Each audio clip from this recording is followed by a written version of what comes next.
Փամբակ գետում հայտնաբերվել է ջրահեղձ եղած 7-ամյա աղջնակի մարմինը։ Սևանի ժամանակ ջրասուզակը այսօր ժամը 9:30-ի սահմաններում ենթադրյալ դեպքի վայրից մոտ 500 մետր հեռավորության վրա հայտնաբերել է 2018 թվականի ծնված Նարէ Մարտիրոսյանի մարմինը։ Որոնողական աշխատանքները շարունակվում են նրա 13-ամյա քրոջ մարմինը գտնելու նպատակով։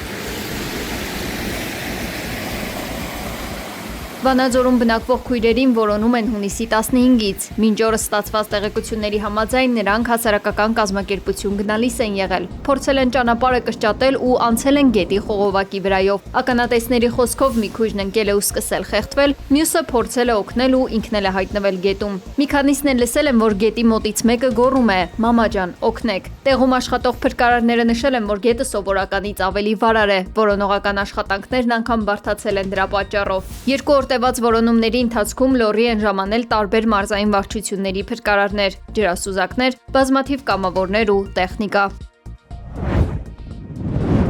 Երևան Երազք Մեղրի ավտոճանապարհի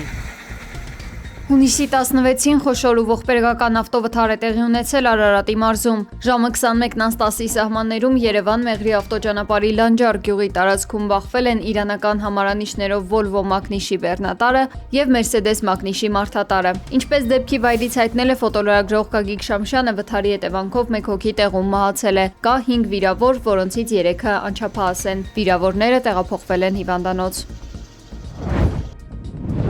Գազատարի վնասվելու պատճառով Արթիկ քաղաքն ու 18 գյուղ զրկվել են գազամատակարարումից։ Գազպրոմ Արմենիա ընկերությունը հայտնել է, որ այլ կազմակերպության իրականացվող հողային աշխատանքների ժամանակ վնասվել է միջին ճնշման ստորգետնյա գազատար։ Ժամը 9:45-ից դադարեցվել է Շիրակի մարզի Արթիկ քաղաքի Հոռոմ, Հովտաշեն, Վարդաքար, Նոր կյանք, Փանիկ, Անուշավան, Մեղրաշեն, Գետապ, Սպանդարյան, Արևշատ, Մեծ Մանթաշ, Փոքր Մանթաշ, Հառիճ, Նահապետավան, Սարալանջ, Պեմզաշեն, Տուֆաշեն, Հայկասար բնակավայրերի գազասպառողների եւ հարակից տարբեր նշանակության հանրային կազմակերպությունների գազամատակարարումը։ Գազամատակարարումը կվերականգնվի վթարավերականգնողական աշխատանքների ավարտից հետո։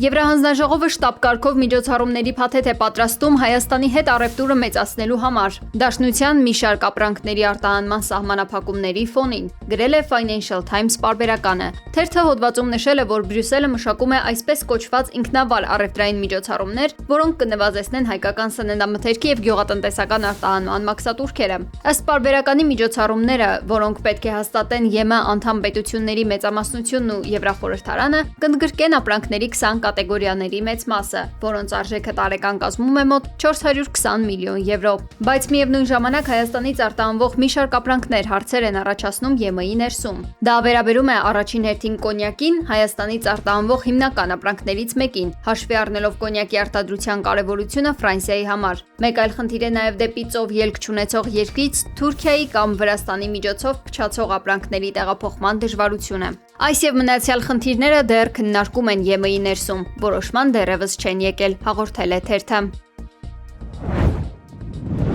Հայաստանից Ռուսաստանի Դաշնություն որոշ ապրանքների մատակարարման սահմանափակումները վերաբերում են բացառապես խախտումներին, դրանց պատճառները քաղաքական չեն, հայտարարել է Ռոսելխոզնաձորի ղեկավար Սերգեյ Դանկվերտը։ Ես չեմ տեսել, որ որևէ նախագահ ասի սահմանափակումները քաղաքականացված չեն, բայց տվյալ դեպքում խոսքն այլ բանի մասին է։ Մենք ունենք ձեռնարկությունների հետ աշխատանքի երկար տարիների պատմություն, լաբորատոր հետազոտությունների արդյունքներ, մատակարարումների եւ հայտնաբերված խախտումների վերաբերյալ տվյալներ, նշել է Դանկվերտը։ Նա ընդգծել է. Խնդիրը որակի արդյունավետ վերահսկողության բացակայությունն է, նրա դիտարկմամբ արտադրության եւ առաքման միջև գործնականում ներքին կարգավորում չկա։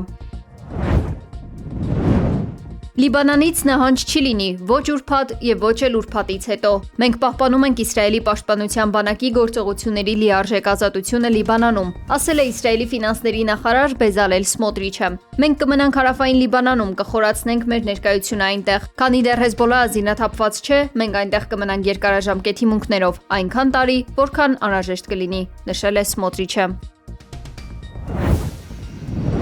Եթե Իսրայելը չդադարեցնի Լիբանանի վրա հարձակումները, կհետևի կոշտ պատասխան, հայտարարել է Իրանի զինված ուժերը։ Սիոնիստական ռեժիմը 84 անգամ խախտել է հրադադարը Լիբանանի հարավում։ ԱՄՆ նախագահ Դոնալդ Թրամփի պատերազմի ավարտի մասին հայտարարելուց հետո վերջին 2 օրվա ընթացքում։ Եթե Իսրայելի բանակը չդադարեցնի իր գործողությունները, ապա պետք է ակնկալի կոշտ պատասխանի Իրանի զինված ուժերից, ասվել է հայտարարությունում։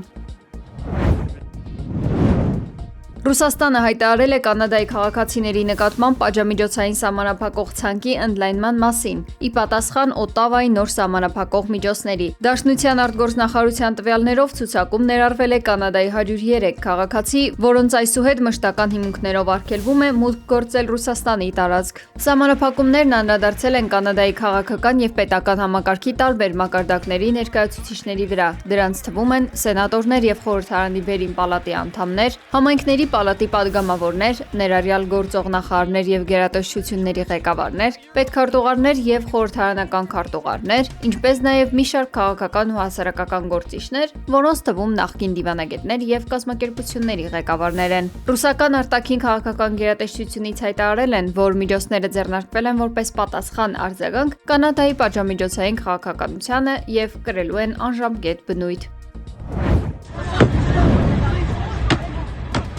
ԱՄՆ Տեխաս նահանգում երեքշաբթի գիշերը փոքր ինքնաթիռ է վթարի ենթարկվել եւ բռնկվել թռիչքուղուն մոտենալիս։ Ոստիկանության հաղորդմամբ ինքնաթիռում եղել է 6 մարդ, որոնցից մեկը զոհվել է։ Վիրավորներին ցուցաբերել են անհրաժեշտ օգնություն, որոշներին տեղափոխել բժշկական կենտրոններ։